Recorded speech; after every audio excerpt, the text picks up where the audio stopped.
سورۃ الدہر کی آیت نمبر 23۔ الحمد للہ وکفی وسلام علی عبادہ الذین اصطفی، خصوصا علی سید الرسل وخاتم الانبیاء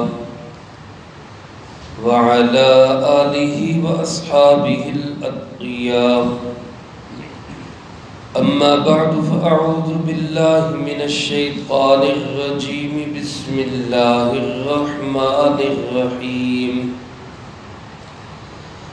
انا نحن نزلنا علیک القرآن تنزیلا، فاصبر لحکم ربک ولا تطع منهم آثما او کفورا، واذكر اسم ربك بكرة وأصيلا، ومن الليل فاسجد له وسبحه ليلا طويلا، إن هؤلاء يحبون العاجلة ويذرون وراءهم يوما ثقيلا۔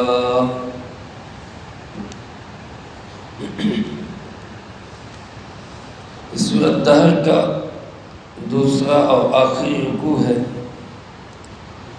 اس سے پہلے رکوع میں اللہ رب العالمین نے انسانوں کی تخلیق کا ذکر کرنے کے بعد یہ بات ارشاد فرمائی کہ ہم نے ان کو راستہ دکھایا، سامنے دونوں راستے رکھ دیے، شکر کے راستے پہ چلے یا کفر کے راستے پہ چلے، انسان کی اپنی مرضی ہے۔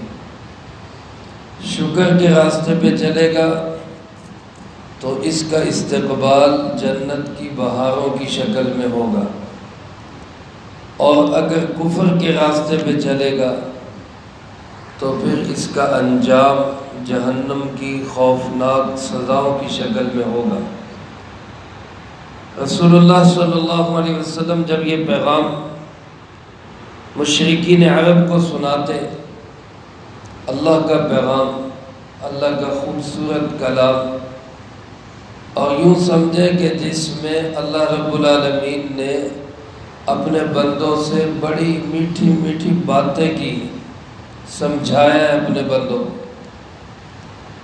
تو بجائے اس کے کہ وہ مشرکین عرب تسلیم کرتے، ایمان لاتے، قبول کرتے اور اس کے مطابق زندگی بناتے، وہ الٹا یہ کہنے لگ جاتے کہ جناب یہ تو اللہ کا کلام ہی نہیں ہے، یہ تو اس نے خود بنایا، کسی سے سیکھ کے آ جاتا ہے اور ہمیں آگے کہتا ہے اللہ کا کلام ہے، اللہ کا نہیں ہے، نعوذ باللہ من ذالک۔ وہ اس کا انکار کیا کرتے۔ اللہ پاک نے ان آیات مبارکہ میں اس بات کو بھی واضح کیا کہ یہ میرا ہی کلام ہے، میں نے ہی بھیجا ہے، اور اس کا مقصد اس کو نازل کرنا اور آہستہ آہستہ نازل کرنا، اس کی حکمت، اور رسول اللہ صلی اللہ علیہ وسلم کو چند ہدایات دی جو آپ کی وساطت سے آپ کی امت کے لیے بھی۔ اور پھر جو آیات پڑھی گئی ان میں سے آخری آیت میں اللہ پاک نے ان مشرکین عرب کے اس گھنونے جرم کی وجہ بیان کی، سبب کیا ہے۔ چنانچہ اللہ پاک ارشاد فرماتے ہیں، انا نحن نزلنا، یقیناً ہم ہی نے اتارا ہے، تاکید کے ساتھ، اور ایک نہیں دو تاکیدوں کے ساتھ، انا نحن، پکی بات ہے، کوئی شک نہیں، یقیناً ہم ہی نے اس قرآن کریم کو اتارا ہے، علیہ کا، اے پاک پیغمبر صلی اللہ علیہ وسلم، آپ پر۔ دو باتیں ثابت ہو گئی، ایک تو یہ کہ قرآن کریم اتارنے والے کون ہیں؟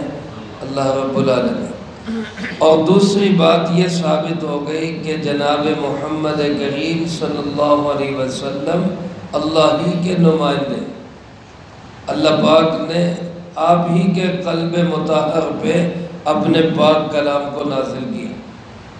اور فرمایا کہ تنزیلا، ہم نے اس قرآن کو جو اتارا تو وہ تھوڑا تھوڑا کر کے.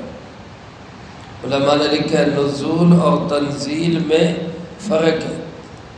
نزول کہتے ہیں کسی چیز کا ایک ہی بار اتر جانا اکٹھا ہی، اور تنزیل کہتے ہیں کسی چیز کا تھوڑا تھوڑا کر کے اترنا.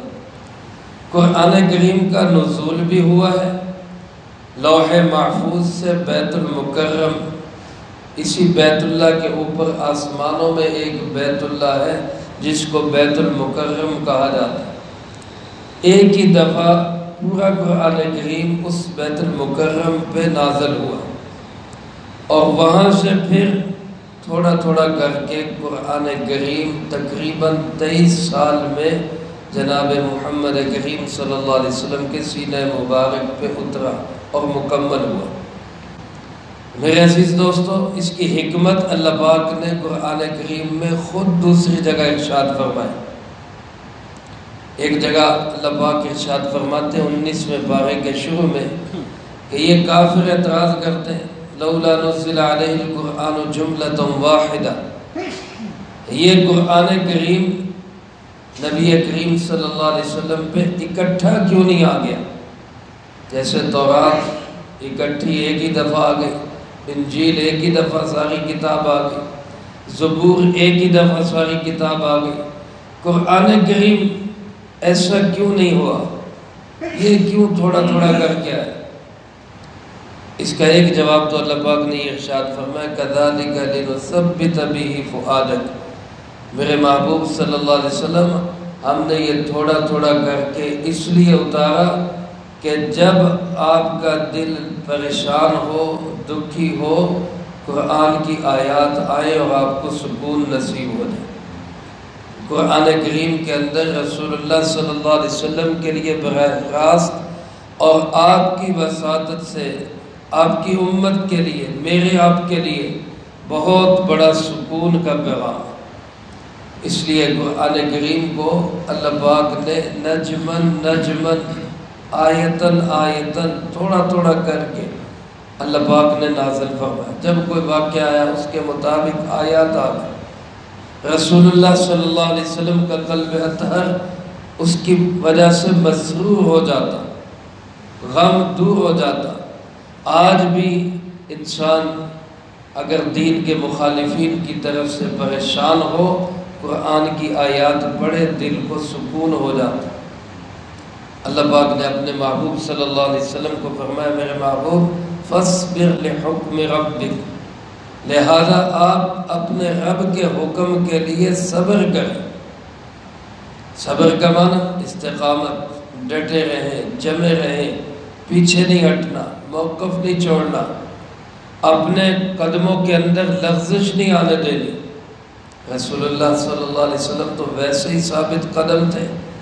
یہ اصل میں حکم آپ کی وساطت سے آپ کی ساری امت کے لیے، میرے اور آپ کے لیے، کہ مخالفتیں ہوں گی، مخالف ہوائیں چلیں گی، آندیاں چلیں گی، طوفان آئیں گے، لیکن ان تمام تر حالات کے باوجود دین کے اوپر قائم رہنا، ثابت قدمی اختیار کرنا. لہذا فرمایا فاصبر لحکم ربک ولا تطع منہم آثما او غفورا، اور ان کافروں میں سے کسی گناہ گار، کسی کافر کی اطاعت نہیں کرنی، ان کی بات نہیں مانی.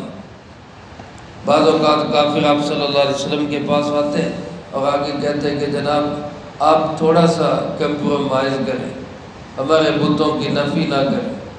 یہ نہ کہیں کہ جی ان سے کچھ نہیں ہوتا، اور یہ نہ کہیں کہ جناب یہ پتھر کے مجسمے ہیں، اللہ سے مانگو، اللہ سے سب کچھ ہوتا ہے. اب تھوڑا سا آپ ڈھیلے ہو جائیں، ہم بھی آپ کی مخالفت نہیں کرتے. دوسری جگہ اس کو فرمایا وَدُّوا لَوْ تُدْهِنُ فَيُدْهِنُونَ، یہ کافر تو چاہتے ہی ہیں کہ آپ اپنے موقف سے ہٹ جائیں، ہم بھی پیچھے ہٹ جائیں. فرمایا ان کی ایسی باتوں کو تسلیم نہیں کرنا. جو آپ کا موقف ہے، اللہ ایک ہے، مشکل کشا وہی ہے، حاجت روا وہی ہے، بگڑی بنانے والا وہی اللہ ہے. عزت و ذلتوں کا مالک صرف کون ہے؟ عروج و زوال کا مالک بھی صرف اللہ ہے۔ میرے عزیز دوستو، اللہ نے اپنے محبوب صلی اللہ علیہ وسلم کو فرمایا اس معاملے میں، عقیدے میں کسی کافر، کسی گناہگار کی بات کو تسلیم نہیں کرنا، صرف اللہ کی اطاعت کرنا۔ اور کبھی پریشان ہو، دکھی ہو، تنگ دل ہو، مخالفتیں سامنے آئیں تو کرنا کیا ہے؟ فرمایا وَاذْكُرِ اسْمَ رَبِّكَ، اپنے رب کے نام کو یاد کرنا، اپنے رب کے نام کو، اسم ربک۔ علماء فرماتے ہیں اسم ربک سے مراد اللہ رب العالمین کا ذاتی نام اللہ، اللہ کو یاد کرنا۔ اور بعض علماء فرماتے ہیں کہ اللہ کا کوئی بھی نام، کیونکہ اللہ رب العالمین نے خود فرمایا وَلِلَّهِ الْأَسْمَاءُ الْحُسْنَى فَادْعُوهُ بِهَا، اللہ کے بہت سے پیارے پیارے نام ہیں، اللہ کو کسی بھی نام سے پکارو۔ قُلِ ادْعُوا اللَّهَ أَوِ ادْعُوا الرَّحْمَٰنَ، اللہ کو اللہ کہہ کے پکارو، اللہ کو رحمان کہہ کے پکارو۔ اللہ رب العالمین کا نام لو، اللہ کو یاد کرو، دل کو سکون ملے۔ اور کس طرح فرمایا وَاذْكُرِ اسْمَ رَبِّكَ بُكْرَةً وَأَصِيلًا، صبح سویرے بھی اور شام کو۔ بعض علماء فرماتے ہیں اس سے محاورہ مراد ہے، جیسے وہ کہتے ہیں بندہ میں دن رات یہ کام کرتا ہوں، مطلب کیا؟ ہر وقت میرا یہی کام۔ تو صبح و شام کا مطلب کہ ہر وقت اللہ کو یاد رکھو۔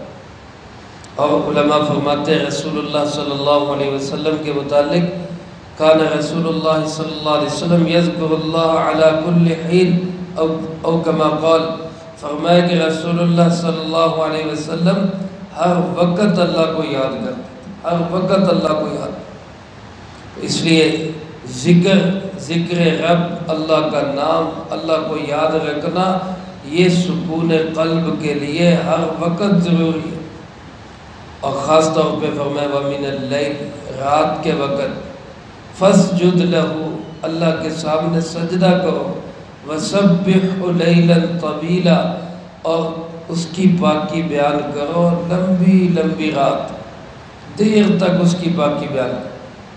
بعض علماء فرماتے ہیں کہ اس سے مراد اللہ پاک نے نمازوں کا حکم دیا، اسم ربک، اپنے رب کے نام کو یاد کرو، اس سے مراد نماز پڑھو، بکرتن، صبح فجر کی نماز، وَأَصِيلًا، شام کو عصر کی نماز، وَمِنَ اللَّيْلِ، اور رات کے وقت میں خاص طور پہ تہجد کی نماز، کیونکہ ابتدائی اسلام میں یہی نمازیں ضروری تھی، لہذا فرمایا کہ ان کی پابندی کریں آپ۔ ذکر بھی مراد ہو سکتا ہے اور نماز بھی مراد ہو سکتا ہے۔ یہ تو پیغام دے دیا رسول اللہ صلی اللہ علیہ وسلم کو تسلی کا، اور آپ کی وساطت سے آپ کی ساری امت کو اطمینان قلب کے لیے، سکون قلب کے لیے ایک بہترین اللہ پاک نے پیغام دے دیا۔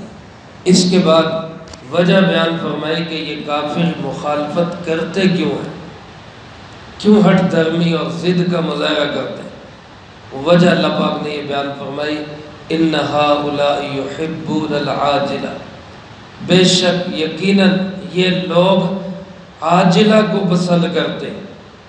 عاجلہ کا معنی جلدی آنے والی، اور مراد اس سے دنیا، یہ لوگ دنیا کو پسند کرتے اور آخرت کو بھول جاتے ہیں، جیسا کہ حدیث پاک میں حب الدنیا رأس کل خطیہ، دنیا کی محبت ہر برائی کی جڑ ہے، ہر گناہ کی جڑ ہے۔ اللہ پاک ارشاد فرماتے کہ یہ لوگ اصل میں دنیا میں کھب گئے، انہوں نے اپنی ساری صلاحیتوں کا مرکز ہی دنیا کو بنا لیا، ان کی زندگی کا ٹارگٹ نصب العین وہ دنیا کے اندر ہی کامیاب ہونا ہے، اور جو شخص اپنی دنیا کو ہی اپنا مقصد بنا لے وہ کبھی بھی آخرت کی فکر نہیں کر سکتا۔ اس لیے فرمایا ان لوگوں کو ان کے حال پہ چھوڑ دے۔ یہ قرآن کا نظام کی مخالفت اس لیے کرتے ہیں کہ قرآن توجہ دلاتا ہے آخرت کی طرف، دنیا جیسے گزرتی ہے گزر جائے، آخرت بناؤ، اصل آخرت ہے۔ اور یہ لوگ ساری صلاحیتیں لگاتے ہیں دنیا کے اوپر، ہماری دنیا جنت بن جائے، حالانکہ دنیا کسی کی جنت بنی نہیں۔ دنیا کو سکون اسی وقت ملا جب دنیا کا اقتدار بھی ان لوگوں کے ہاتھ میں آیا جن کے پیش نظر ہمیشہ آخرت ہوتی تھی۔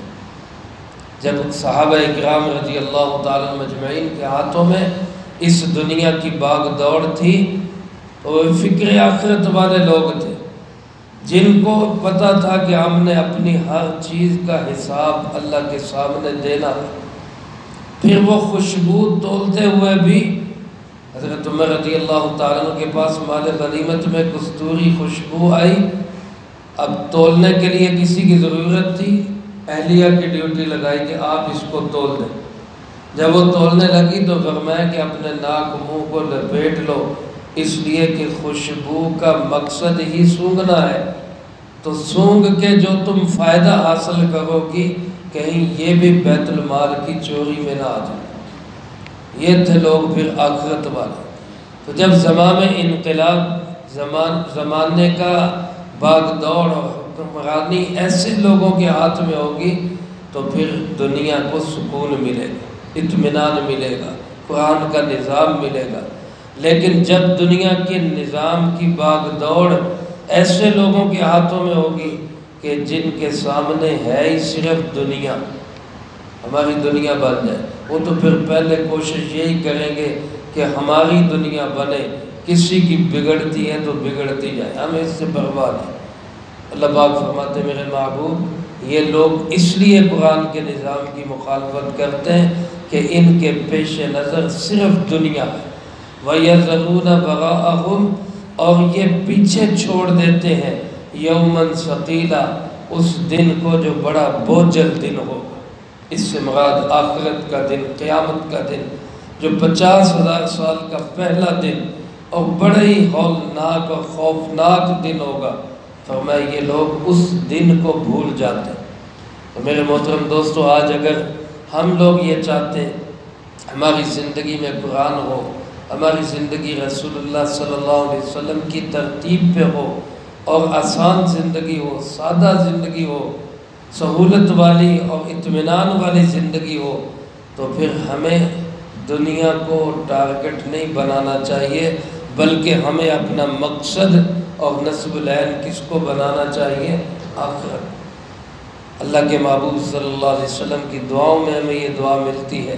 آپ دعا کیا کرتے تھے، اللہم لا تجعل الدنیا اکبر ہمنا، اللہ دنیا کو ہمارا بڑا غم نہ بنا، ہر فیصلہ ہم دنیا کو سامنے رکھ کے کریں، اللہ ایسا ہمیں نہ بنا۔ اس لیے اللہ پاک سے دعا بھی کرنی چاہیے اور کوشش بھی کرنی چاہیے اللہ ہمارا ٹارگٹ نصب العین، مقصد حیات وہ دنیا کی بجائے آخرت کو بنا دے۔ اللہ مجھے آپ کو سب کو اس کی توفیق نصیب فرمائے، جو کہا سنا اس کو زندگی میں لا کے دوسروں تک پہنچانے کی توفیق عطا فرمائے۔ اللہم انت السلام و منک السلام، تبارک ربنا و تعالیت یا ذا الجلال والاکرام۔ اللہم اعنا علی ذکرک و شکرک و حسن عبادتک، اللہم احسن عاقبتنا فی الامور کلها واجرنا من خزي الدنيا وعذاب الآخرة، اللهم باقية كباقية الوليد، اللهم استر عوراتنا وآمن روعاتنا، اللهم إنا نجعلك في نحورهم ونعوذ بك من شرورهم، اللهم اكفنا